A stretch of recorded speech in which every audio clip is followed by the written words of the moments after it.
And this video is all about, are you addicted to exercise and do you have an addictive personality, and how to tell if you've got an addictive personality like myself and what you can do to overcome it. So the first thing is, if you're addicted to exercise, you're going to be in the gym 5 or 6 or 7 days a week in which to try and get results. But I can guarantee you, you're probably stopping the results that you're trying to get by up to 50%. Because we're working on the human body, which is more complex than a car engine, it's really important to rest and recover and not to overtrain. If you overtrain, then the body becomes toxic, stinky and in pain, and your muscles can't recover in which to get stronger, more toned, or get into shape that you're looking for. So it's really important that you only do 4 days on your exercise program. Now, if you drop it back, say you're doing 6 days a week now, and you drop your exercise program back and you start to get moody, you start to get angry, you start to get depressed, this is a pure sign of exercise addiction. Because remember, if you stop smoking, you get angry, moody. If you stop coffee, you get headaches, you feel dehydrated, and you just don't feel right. And this is a signal and help you to understand that you've got exercise addiction. If you've got an addictive personality like myself, I have to check in with myself. If I buy a bar of chocolate, whether it's organic or not, and I put it in the fridge and I promise myself, I'm going to have 1 square today of the chocolate, I'll end up eating it all in about an hour.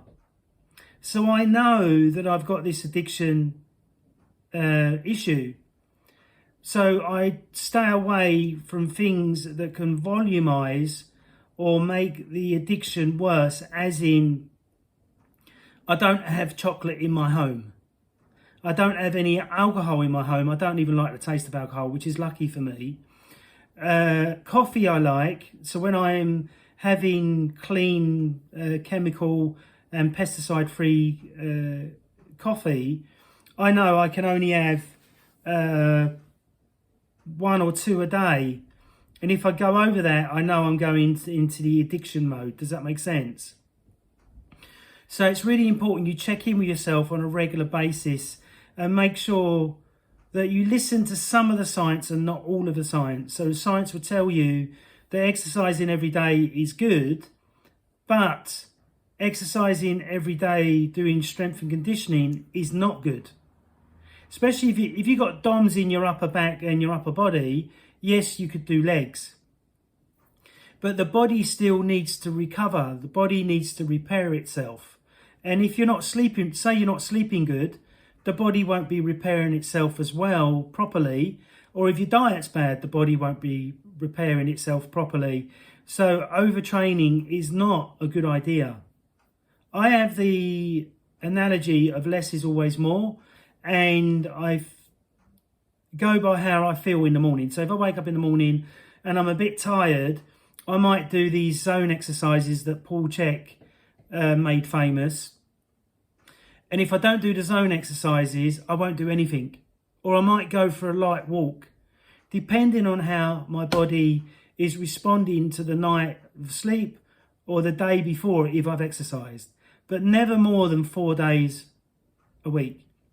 So if you've got an addictive personality, which I definitely have, you have to stay away from things that cause or can really dominate your thought pattern. So if you're smoking or smoking a lot of cannabis, this can go into a habit, then go into an addiction, and then it's really hard to break that addiction unless you're like me, like a dog with a bone. If I set myself a goal, I won't let go of the bone until I've reached that goal. Does that make sense?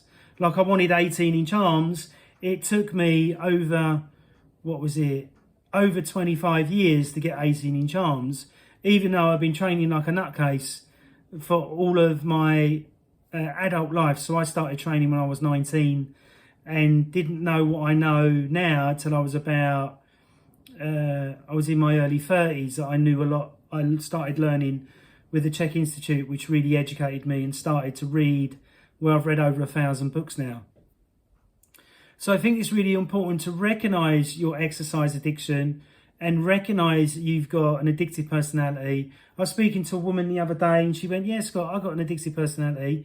And I went, well, it's brilliant that you've recognized that. So you're going to stay away from the things that could damage you.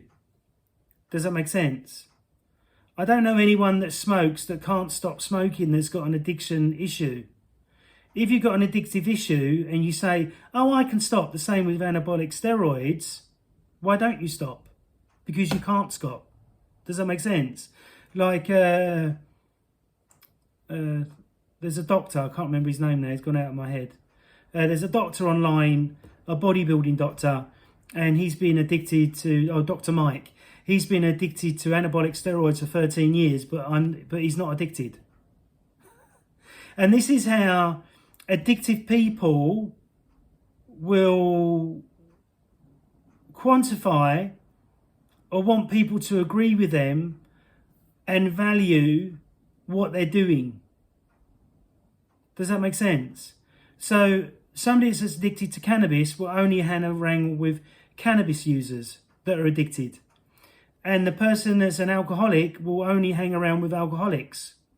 And the person that's addicted to exercise will hang out with other people that are addicted to exercise.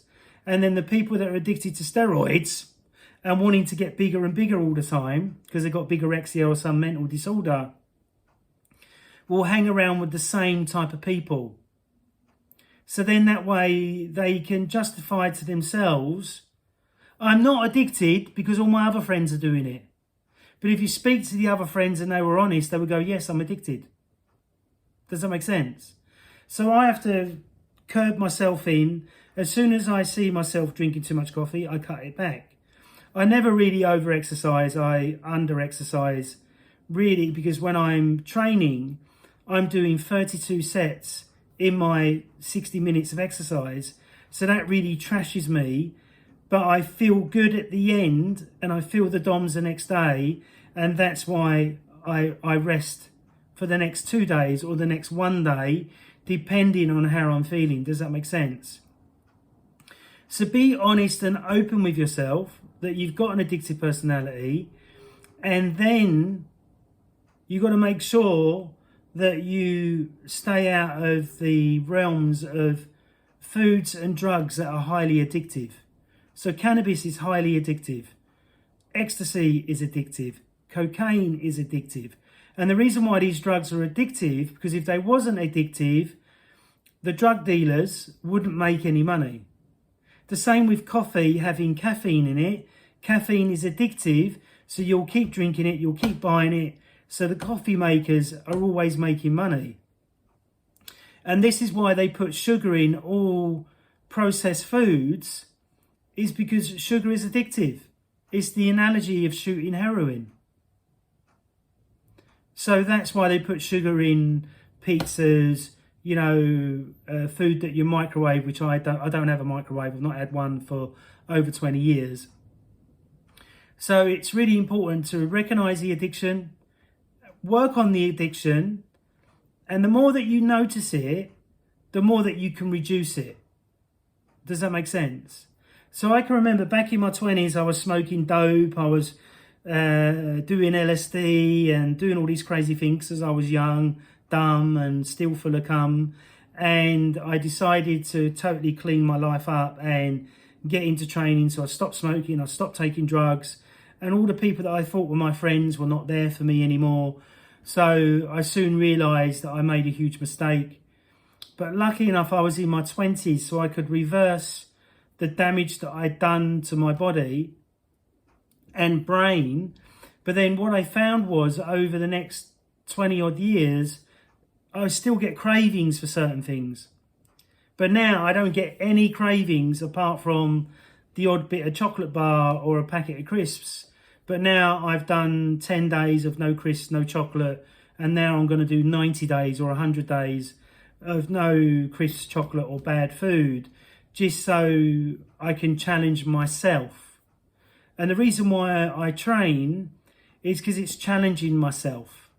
It's pushing myself beyond infinity and beyond. So it's all about pushing myself to the max.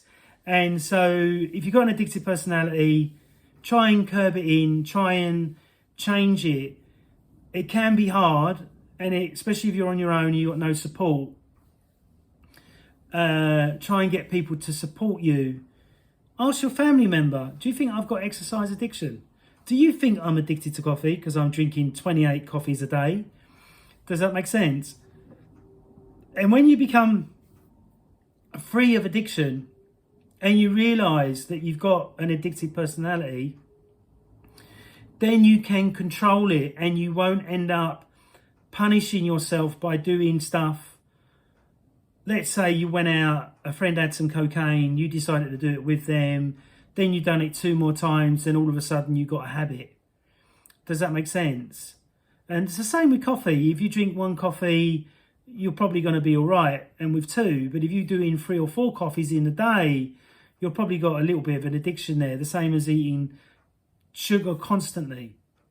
You got to reverse it in type thing. And remember, to change any habit takes 30 to 31 days of you not doing the same thing that you used to do before. This enables you to break that habit. So I hope you've enjoyed this long video of 11 minutes. Please subscribe to the YouTube channel. Please check out my Instagram and my TikTok. And have a wonderful day. Thanks very much. Get them arms.